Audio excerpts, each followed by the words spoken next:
Cheese is a strange thing. It can be stringy, stinky, soft, solid. Cheese can give you nightmares. In this episode, I sit down with Adam Blanchard from Brothers Artisan Cheese. Adam started making cheese in his kitchen 7 years ago, and now he has moved into a larger processing facility where he can hardly keep up with demand. Check out this Newfoundland success story and be inspired to follow your dreams and go eat some cheese. So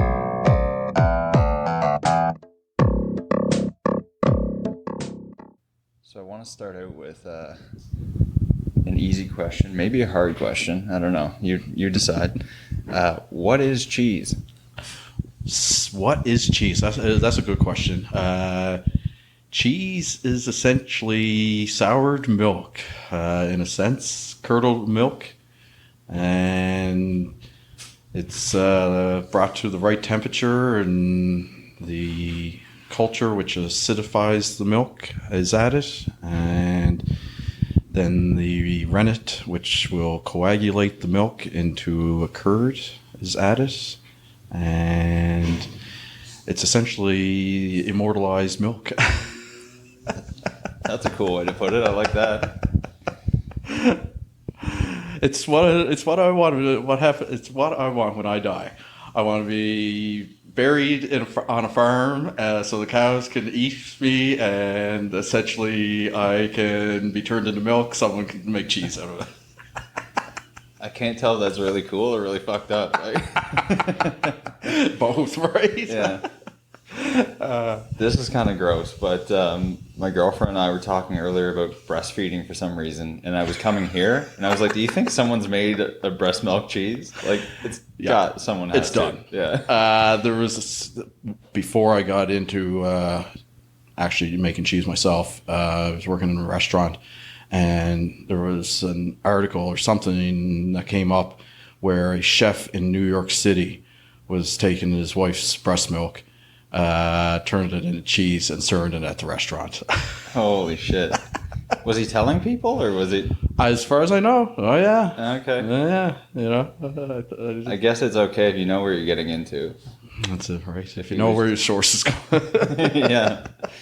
That's not even farm to table. That's like... That's like, I don't even, yeah, right. Nursery to table. Domestic. Very domestic. That's as local as you're going to get. Yeah, Mother Earth. Oh, God. So we're here at the cheese factory, the cheese castle. How did this all get started? Like, how did you even... We were talking before we turned on the mics about the history, and I was trying to tell you to stop because I didn't want to hear too much. But you were saying you were doing IT stuff for a little while, and then you were on the path to become a lawyer? Yeah, I went to Sheridan College up in Ontario, and when I finished that, I moved to Newfoundland to go to Memorial University, and I changed careers for the first time, and went from computer science to doing a political science business degree with the intention of going to law school, following my father's footsteps. During that time, I took a job at a local restaurant here in St. John's, just working in the dish pit, cleaning, keeping everything organized. And so I've come to learn and experience the dishwashers in a restaurant are the backbone of the restaurant, because without them, there's no clean pans, there's no clean plates, everything's at a standstill. I was working with a great group of chefs and cooks, and the chef at the restaurant at the time saw that I would show up and do, a good job, and gave me the opportunity to sort of get my feet wet and get into the kitchen, to do some, small stuff and start out learning a few basics and things like that. And it really appealed to me, all these colors and flavors and things that you see coming, the plates coming out of the kitchen were just beautiful. And I sat down one night and I said once I had been in the kitchen for a few months and said to myself, is it law that I really want to pursue, or another lawyer in the family, or maybe I should follow this culinary trip and see where it ends up. And decided to, instead of go to law school, I would go to culinary school, and went and did 2 years at Holland College and PEI, and moved back to St. John's when I was done, and wasn't really sure what I was going to do or where I was going to go. And I was single and just out of school, and sort of the world was my oyster, if you would. And I saw what was starting to happen in St. John's with the food scene and the restaurants, and really starting to learn and see the growth that was happening, the whole area, getting these great restaurants and opening up Chinch Bistros and the Raymond's and all these other, restaurants that are in the city, and decided, maybe I'll stick around and just sort of see what happens. So, New Year's Day 2011, after a night of course, celebrating and ringing in the new year, I woke up in an unknown house. So, as one does. Exactly. It was looking around and trying to put everything pieces back together from the night before, and got out of there and was heading home, and stopped into a local convenience store and picked up a few Gatorades and a Pro Line, and was going home to spend the day on the couch watching sports. Fantastic. And ended up winning on the Pro Line ticket that I bought, and it was $500. And I was, pretty stoked. And obviously the last thing you want to do after a heavy night of New Year's celebrating is go out drinking or anything. So I sort of said to myself, let's take this and do something, useful and good with it. And, maybe this will, 2011, let's make this the year.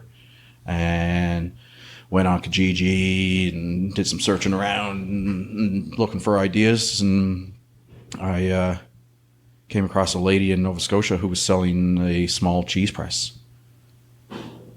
And I was like, that's it.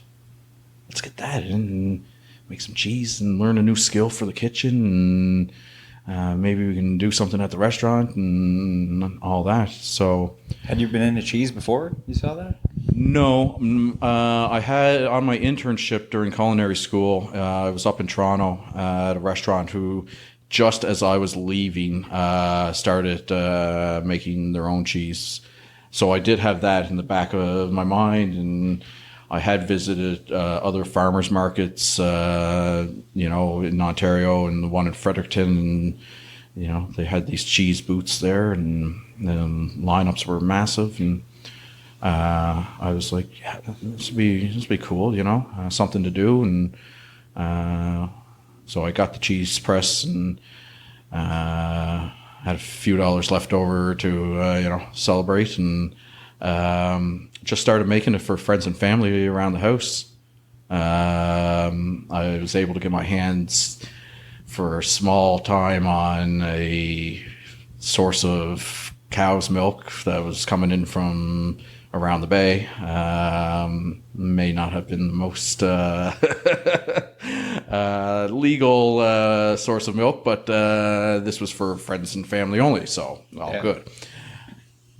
So I started making it, and people started eating it, and the response was fantastic. And this was not January going into February, and I was doing this on weekends and free time, and really enjoying it. It's cheese making. It's a peaceful, calm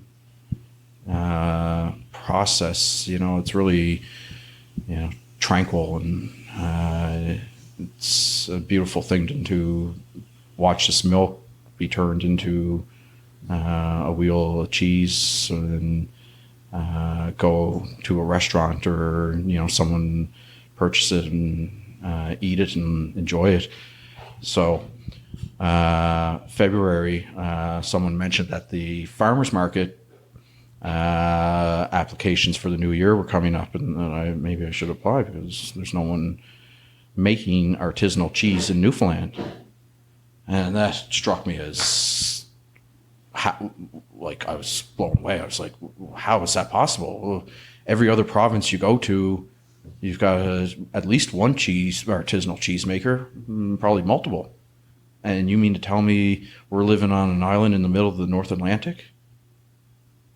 We talk about sustainability and food security, but no one's making artisanal cheese? So I signed up for the farmers market, and that started in June. So from February to June, I tried to make as much as possible. I registered the business and picked the name. There are actual 5 brothers in the family. I am the oldest of 5. None of them are in the business yet. We'll see. Maybe I can convince them someday to get on board. But it's all good, because they're off doing their own thing and all that. So that's funny, because the name Five Bros Cheese, I literally, when I pictured the place, I just pictured 5 brothers elbow to elbow, doing things with milk, and I was like, oh, that's such a great story.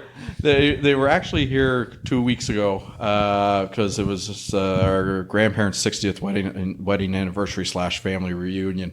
So it was the first time in, I believe, 4 years that all 5 of us were together, and the first time that they had ever seen the cheese facility. So I had to get them out, get a few pictures, show them, because when I started this, I wanted to make a difference. I wanted to name it after them, because we're a tight bunch, and I wanted them to be able to see that you put your mind to it, you work hard, anything is possible. And I really took this and said to myself, if I'm going to do this, I'm going to put 125% into it. I'm going to work day and night. I'm going to work like a dog. I know this is not going to happen overnight. This is not like opening up, and I don't mean this in any disrespectful way, but it's not like opening up a bakery or something that's already been sort of done. No one's done this before in Newfoundland. There have been, other cheese facilities, but more on an industrial scale. Central Dairies was doing their cheese, and around the same time that I started doing this. And I remember there was some confusion. People were like, "Oh, are you with Central Dairies?" I'm like, "No, we're 5 brothers, just started out." So I really wanted them to see what I was doing and just realize that you can do anything. So I stockpiled, and I use that term lightly these days, stockpiled the cheese from February to June, and and I had a fair bit. I think I had, close to 80, 100 kilos sort of thing. I was making it all the time. And I went to the market, and I blew through it in 2 weeks. Wow. I sold it, everything I had, gone, 2 weeks. And I was still working at the restaurant, and I went back, and the chef was there, and I'm like, what the hell am I going to do now? Because all the cheeses that I had made up to that point were hard cheeses, Monterey Jack style, cheddar style, and I went back to him and was, and he's like, well, why don't you try making matzo and fresh cheeses? So I, started doing that as well. And that was fantastic. People were absolutely in love with the matzah. I remember the first time Mom tried it. She was down visiting from Ontario, and she was she was blown away. She's like, "Oh my God, this is what I imagine real mozzarella tasting like." I'm like, "Yeah, it's not a processed block with mozzarella written across. It's the way it should be." So I started making that, and I started making fresh pressed cheese, queso fresco, and took that to the market. In the meantime, still doing a little bit of the hard aged cheeses as much as I could. And it was a phenomenal response from the community, the customers. That summer I had interviews, with the Telegram, and people call me. And at the end of the summer, I looked at myself, I sat down and said, all right, well, what are we going to do? Am I going to, continue working at the restaurant and working hours that are all over the place in that lifestyle, or am I going to take the plunge and do this full time? And I said to myself, if I don't do this and I don't pursue this full time, then I don't want to wake up someday and have someone driving by with the cheesemobile and me on the way to a 12-hour shift at a restaurant sort of thing, and hate myself because I'm decided not to follow through and keep going with it. And so that fall of 2011, I found a location up on Cashin Avenue, and turned it into sort of a commercial kitchen. Now, you have to understand, when I first started making cheese, we're talking micro scale. All right. We're talking like I'm doing this on a stovetop with a stock pot on an 8-liter scale. I'm going to Sobeys to get carton milk because that's all I could access. It's not the milk that cheesemakers want because it's homogenized. But like I said to people, you got to start somewhere. And I did it that way for 2.5 more years. And, I had restaurants all over the Avalon at the time, using the cheese, and the market, selling it at the market at the old location, which only went from June till December. And I knew that, there was great potential with this. Where it would go, I don't know. And I still don't know. My philosophy's always been one day at a time, but keeping the focus and keeping that long-term vision, on track. How do you, I always wonder about that personally, how do you actually go one day at a time but keep the long-term in focus? Do you write stuff down like that? Do you have set goals that you want to hit, or? You set yourself goals, and you just realize that you don't know what's going to happen tomorrow, and you don't know who's going to call, you don't know who's going to drop you an email, or what's going to happen, And then, there's days that you're going to be throwing curveballs and you're going to be like, fuck this. I am, don't want to be at this anymore. But you just got to roll with it. And you got to make sure that you're just heading towards on the right track. It's little steps towards the final goal. And whatever your final goal may be. And it was always something cool coming up, and, different people. And, at one point I had made right here with Daniel Butt, coming into the place on cash in there, and just all these things, and kept adding up. And I was like, I got to keep going with this. Yeah. I'm making no money right now, but I got to keep going with this. Like, I can't give it up now. I've put, too much into it. It's rewarding at the end of the day. Like I mentioned to you earlier, one reason why I love going to the farmer's market is to interact with the customers. And there's nothing more rewarding than having some stranger come up to your table and be like, I absolutely love your cheese.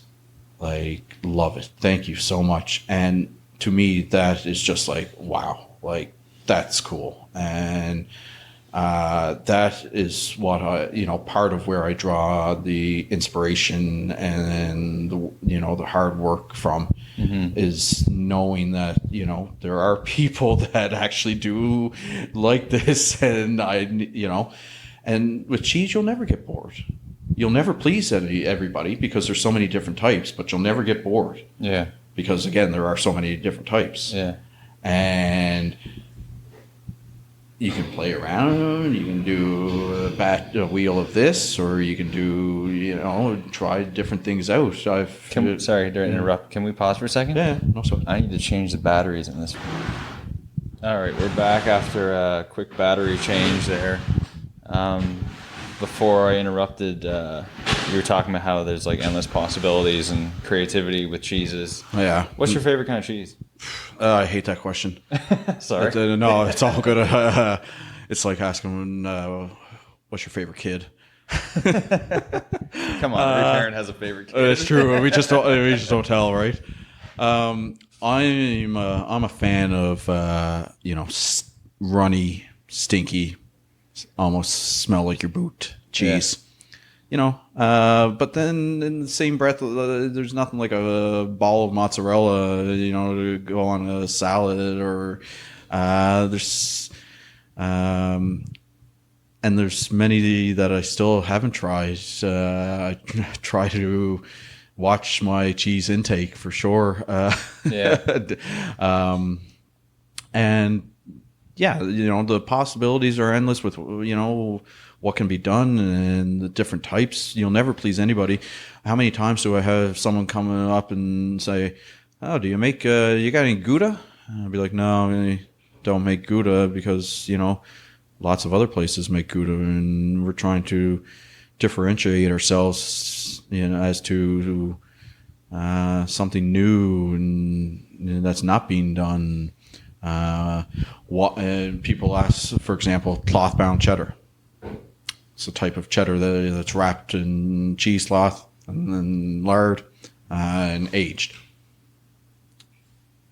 Cow's Creamery in Prince Edward Island has award-winning cloth-bound cheddar. So why would I spend my time trying to even come close to something that they're doing on a larger scale with a much larger budget, and try to, compete with that? Yeah. But find something that's not being done. Cheese curds in Newfoundland. That was one thing that, like I say to people, us Newfoundlanders, we don't know what cheese curds are really. Until recently, and we never used them on our poutines. Yeah. We always use shredded. Why? Because no one was making cheese curds in Newfoundland, and until probably 20, however many years ago, started importing them from wherever. So it's a huge educational process on our part with the consumer. Yeah. I get the question a lot, why is your cheddar not orange? And it's like, because I don't want another cost. The milk isn't orange. And so, and do you know what the origin is behind like the orange cheddar thing? From what I've heard, there are different stories, all right, behind the orange in the cheddar. One of the stories that I've heard is years ago, down in the U.S., they make their cheddar, and the milk wasn't top quality. Oh, wow.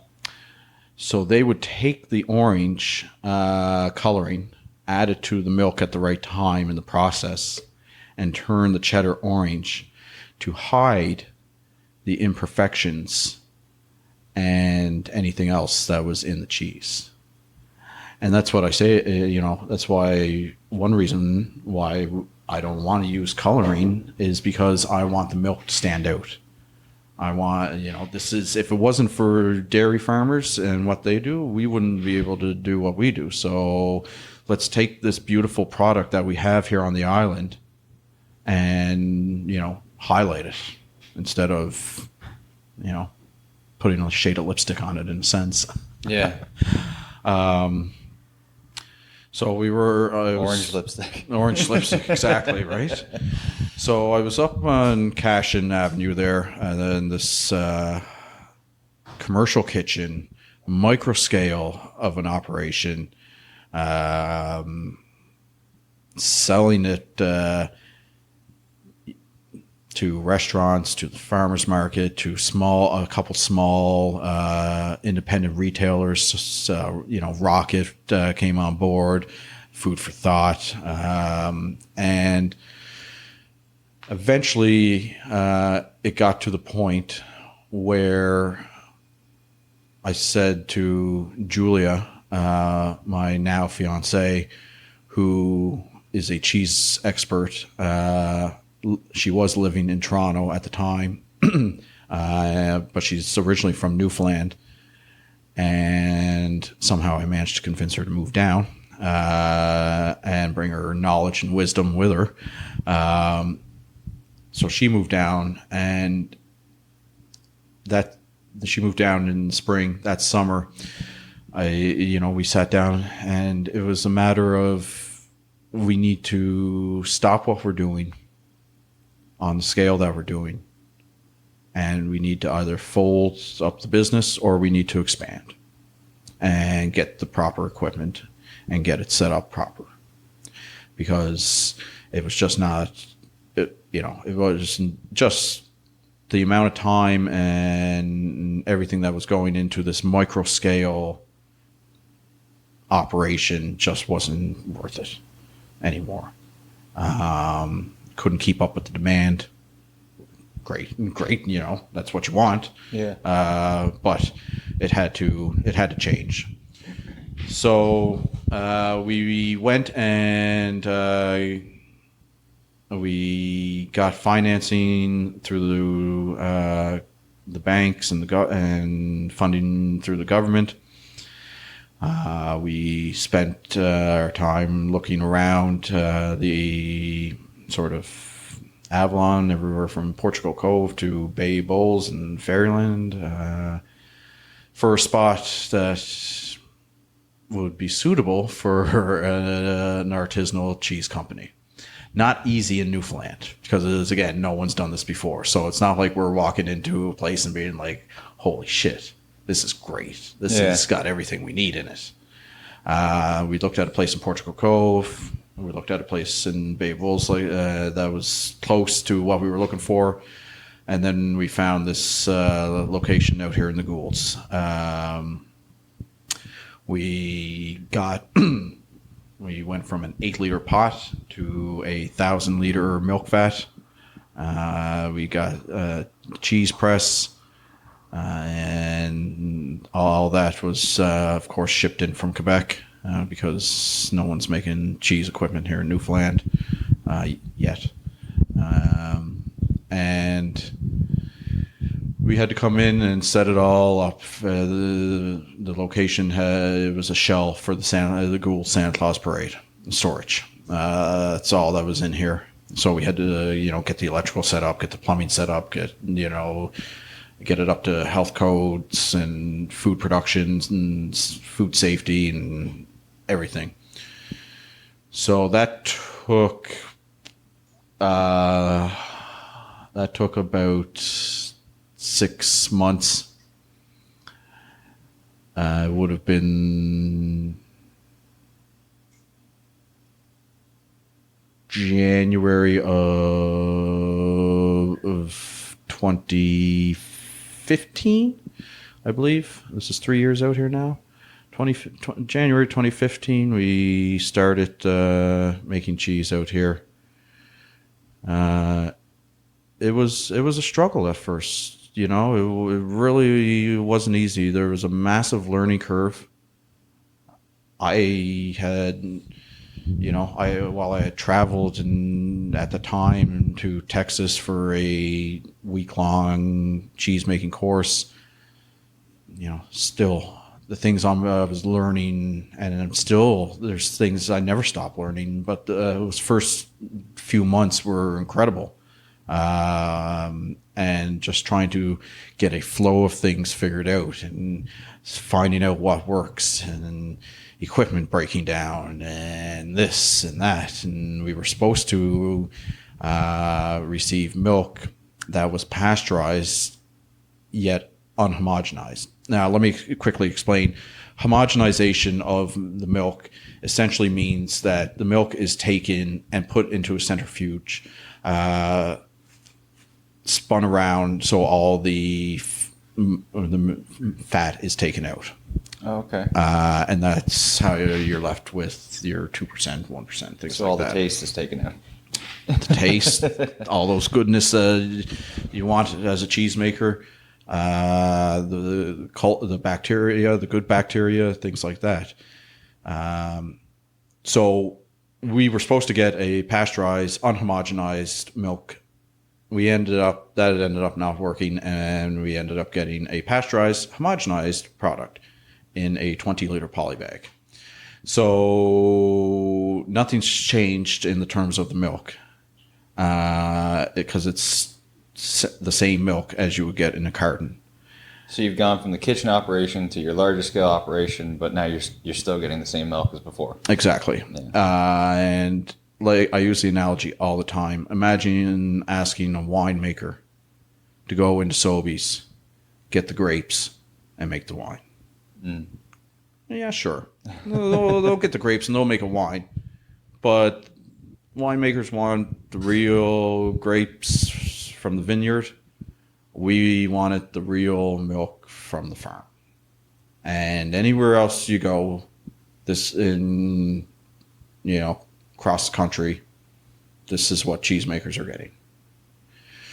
So after a year, I believe it was a year and a half of pulling my hair out, losing sleep, struggling as a cheesemaker to get the curds to squeak the way they should, get the cheese to melt the way it should, get the cheese to grate, slice, cut, all these struggles that I had. When we finally got set up for the raw milk to start being delivered, and we pasteurized it ourselves, but again, the big thing is homogenization. It's not homogenized. All those struggles disappeared. All those things vanished. Nothing else changed. The procedure, the recipe, all that stayed the same. The only difference was the milk. And I'll never, ever forget the first time we made curds with the new milk. And of course, you got to quality test your cheese. So we made the curds, we salted them, mixed it in, and I took one and I tried it. And it was like sneakers on a gym floor, squeaky. And I almost fell over. Yeah. And I knew at that moment that this was going to be the biggest game changer for this business, was getting that raw milk. And sure enough, we've had our best 2 years since that's happened. Yeah. And we're so grateful because, again, it comes back to the dairy farmers. And if they weren't up at the crack of dawn every morning, they don't stop. They don't stop for Christmas. They don't stop for holidays or bad weather or anything like that. Those cows got to be milked. Yeah. And that milk's got to be picked up by the dairy farmers. What was the major struggle in getting the raw milk? Was it legal barriers? No. It was more of it was more on our end. We weren't set up to pasteurize the milk at the time because we were under the impression that we were getting milk that was already pasteurized. Okay. But since we had to switch and get the raw milk, we had to have the hot water system set up so it would heat the milk to 63 degrees Celsius and be able to hold it there for 30 minutes. So we had to get some hot water boosters shipped in from Houston, get a few engineers in, get our milk holding tank on the other side brought in and then set up. So that is what the hold up primarily was. And once all that got taken care of, we were good to rock and roll. Yeah. It's so we've been out here now for 3 years, coming up on 2 years with the raw milk, and we are doing a number of different cheeses. We're doing the curds, like I mentioned. We're doing a fresh pressed cheese, queso fresco. We're doing a line of cheddars, or smoked cheddar, or base cheddar, or aged cheddar. We do a spicy jack cheese. We do a pepper cheese. We do fresh cheese, spreadable cheese. We like to obviously use as much local as we can. We do a cranberry cheese with cranberries from Grand Falls. Funny enough, I didn't know this until a few years ago. We were actually the 4th largest producer of cranberries in North America here in Newfoundland. Yeah. Oh, yeah. We've got some Newfoundland sea salt that we're going to be playing around with now in the fall and winter. But obviously people want aged cheeses, but when cheese is sitting on a shelf aging like wine or like a scotch, it's not paying bills. So that's why the fresh cheese is so important, to be able to, small business's biggest issue is cash flow. And to be able to have that cash flow while the cheese is sitting on the shelf doing its thing. And, maybe someday we stop making the curds or we stop making the spicy cheese and we start doing something different. We're hoping to get a steady supply of goat milk. I had my first goat milk delivery last week from a gentleman in Grand Falls. It's been his lifelong dream to be a goat farmer. He went to school at the University of Guelph for it. Wait. There's a program for goat farmers? Apparently, I had no idea. Guelph is the spot. There's a big agriculture program up there. I went up a couple of years ago for their cheese making course. There's a lot happening in Guelph, and it was really cool to see this guy come.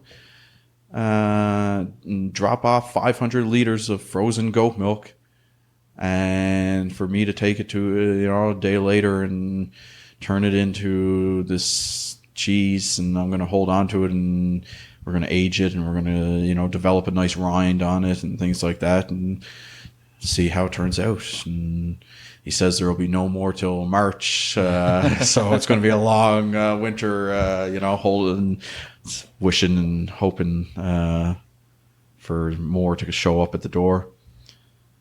But it's things like that where I'm truly lucky and blessed to meet people and to have these experiences with just things I would have never. If you told me 7 years ago that I'd be out in the Goulds with 1,000-liter milk vat and 3 employees and 2 kids and a cheese fiance, I'd say you're crazy. And again, it comes back to one day at a time, because you just don't know what's going to happen tomorrow or who's going to knock on your door.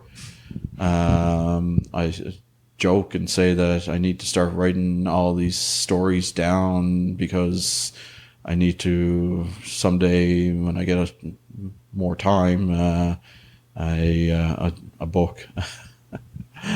A cheese memoir. A cheese memoir, right? I'm just trying to think of puns already. I got nothing right now. But. Cheese puns and cheese jokes. You must get so many. So many, and I always say to people, listen, if you come up with a new one, let me know, because I think I've heard them all, but I'm always looking for a new one. But, yeah. I guarantee as soon as I drive away, I'm going to be like, yeah, that one. I wanted to ask you, why do you think people are so emotionally attached or emotionally connected to cheese? Because you get people who are like, oh, I love cheese. No, you don't understand. I love cheese. Like, why do you think that is? Because it's like a hard drug. And I'm joking, but this is something that I've read recently where it stimulates the same part of the brain as hard drugs. Really? And that's why people love it so much. And this was only something in the past, few months. Listen, I go on Facebook, whatever, and the amount of cheese stories and pictures and things that roll up on my feed is just like, unbelievable. So this one popped up and I had to click on it and give it a read. And yeah, sure enough, it stimulates the same part of the brain as hard drugs. So who would have thought? Crazy.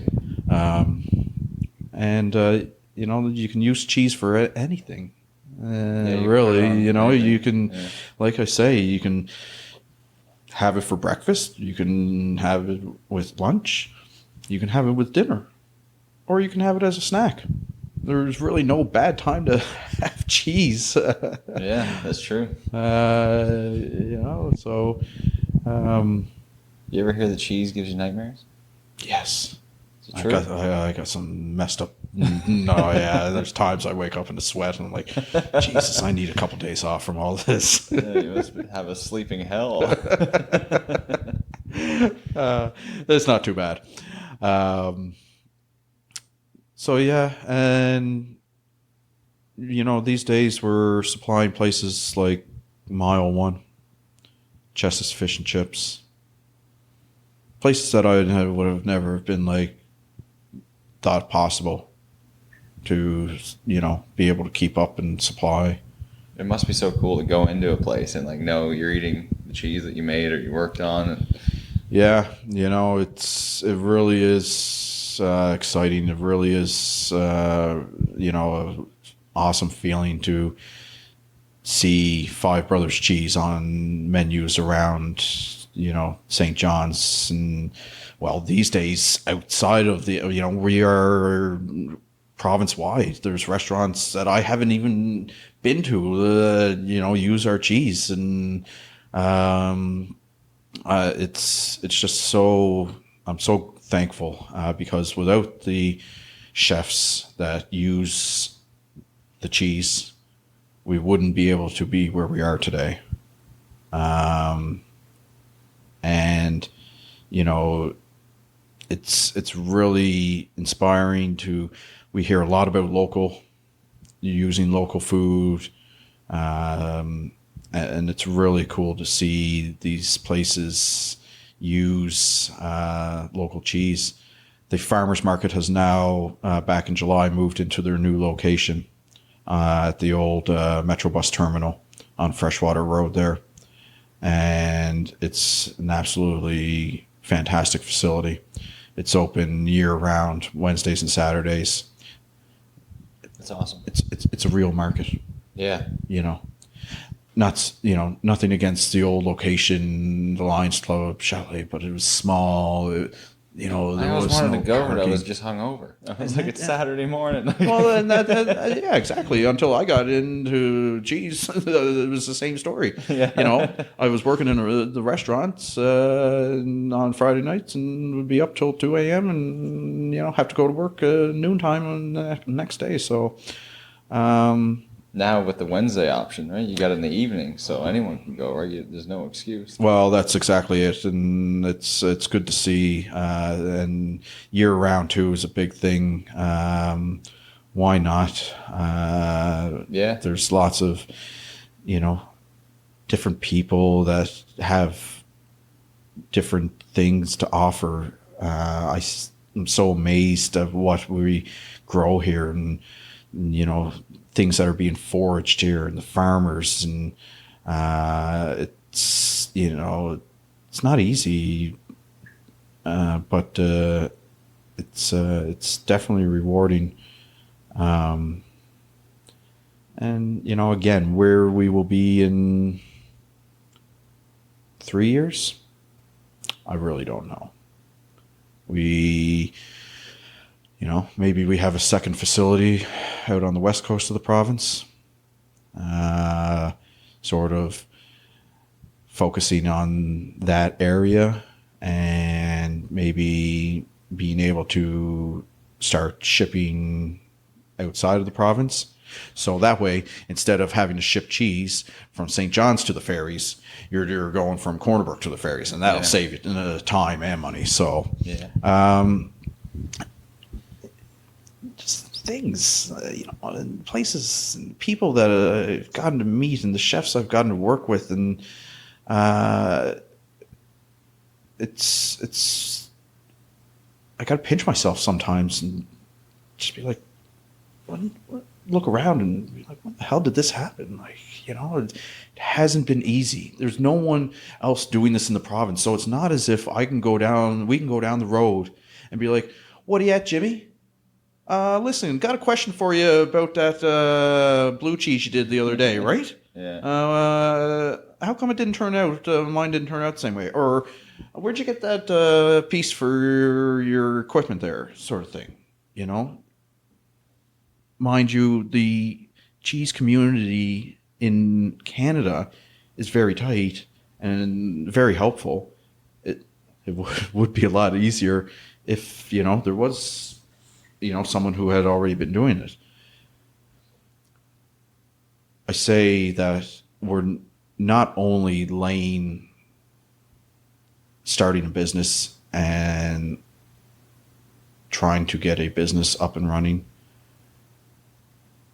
We're trying to get we'd love to see a small industry grow from this. People ask me at times, would you be afraid or how would you feel if someone else opened up a cheese, another cheese place? And I'd be like, that'd be awesome. Yeah. That'd be fantastic. It's kind of like the craft brewery scene, right? That's exactly what I say to people. Do you really think, I get bent out of shape or worked up because someone else is going to make cheese? Rising tide lifts all boats. Exactly. Right? And, I say no one's going to open up another cheese plant and do the exact same type of cheese that you're doing. No. That would be foolish. That would be like the odds of that happening would be like two restaurants opening up on each end of the street, having the exact same menu. It's not going to happen. Mm-hmm. I would embrace it as sort of a brotherhood, working together, making the small industry grow. We've got a surplus of milk in Newfoundland. There you go. You Surplus know? of cheese. Why are we not making butters? Why are we not making yogurts? Why are we not making cheeses? Why are we sending our milk to Nova Scotia to be processed and then shipped back to Newfoundland? It doesn't make sense. No, it doesn't make sense at all. It's...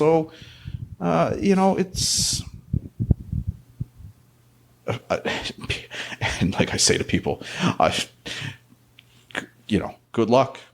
If someone wants to do it, good luck. Come on, I'll help you. Yeah. Because it's not easy, and it's the learning curve is going to be big, unless they've done it somewhere else, and then they're going to be in for so not a rude awakening, but just an awakening sort of thing. Well, there you go. I think the challenge is set. Anyone listening? Come on with it. Come on with it. We got to build the industry. Build that industry. Support the dairy farmers. This business has grown from me looking to learn a new skill and make some extra weekend fun money to me doing speeches at schools. And last year I went out to Corner Brook for an event and ended up giving a roundtable discussion at the Grenfell College out there. Awesome. Crazy. A guy from Carbonear, but we love what we do. We really do. And I can't wait I wake up every day and I can't wait. This isn't a job. My uncle said that, rest his soul, years ago, when I was a young lad. He's like, find something to do that isn't a work. It's not a job. Find a passion and go after it. And you'll never actually work a day in your life. God damn it, he was right. All these years later, I found something that I'm into, and maybe all roads lead to where we are now, and everything happens for a reason. But I say to my dad jokingly, I'm like, listen, I know I didn't always make the best decisions growing up, but I like to think that this one was all right. Awesome, man. I think that's a wicked place to wrap it up there.